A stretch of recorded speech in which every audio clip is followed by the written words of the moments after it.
Bu yil o'zbek ilmiy-adabiy fantastikasining asoschilaridan biri Hoji Akbar Shayxov tavalludiga 80 yil to'ladi.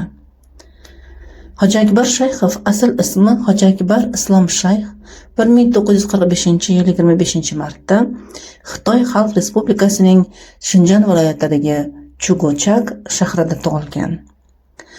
Ota-bobolari asli toshkentlik bo'lib, Sharqiy Turkistonga ko'chib ketishgan va 1955-yil vataniga qaytishgan. 1971-yilda Toshkent Politexnika institutining energetika fakultetini tugatgan. Ish faoliyatini 1978-yilda O'zbekiston Fanlar akademiyasining elektronika institutida boshlagan va turli yillar davomida Yosh gvardiya nashriyoti, O'zbekiston Yozuvchilar uyushmasi, Sirli olam jurnali, Qalb ko'zi gazetasi va Yozuvchi nashriyotlarida mehnat qilgan. O'zbekistonda xizmat ko'rsatgan madaniyat xodimi, yozuvchi Hoji Akbar Shayxov 2002-yil 27-mayda Toshkent shahrida vafot etgan. Hoji Akbar Shayxov o'zbek adabiyotida fantastika janrining asoschisi sifatida e'tirof etilgan. Yozuvchi serqirra va samarali ijodiy faoliyati davomida 30 dan ziyod ilmiy fantastik hikoyalar, qissalar va romanlar yaratdi. AQShda nashr qilingan jahonning eng yetuk fantast yozuvchilari haqidagi ensiklopediyaga o'zbek adabiyotining vakili sifatida aynan uning nomi kiritilgani ham bunga yorqin dalildir.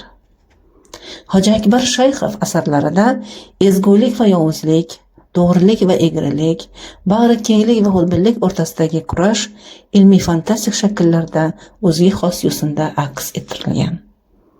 Voqealar silsilasi qanchalik g'ayritabiiy, qahramonlar esa qanchalik g'aroyib bo'lmasin, voqealar yerdagina emas, butun koinotda, qo'shni sayyoralarda ro'y bermasin, ular oxir-oqibat qay bir tomonlari bilan odamlarning bugungi hayoti va tashvishlariga bog'lanib ketgan. Fantastik hikoyalardagi voqealar yerda yuz beradi. Qahramonlar ajoyib mashina ixtiro qiladilar. O'zga dunyo vakillari bilan uchrashadilar. O'zga sayyoralarga parvoz qiladilar. Olis sayyoralarga parvoz qilgan fazogirlarning qiyinchiliklariga duch kelib, og'ir vaziyatlarda ham o'zlarini mardonavor tutib, inson degan nomga sodiq qolganliklari haqida hikoya qilinadi.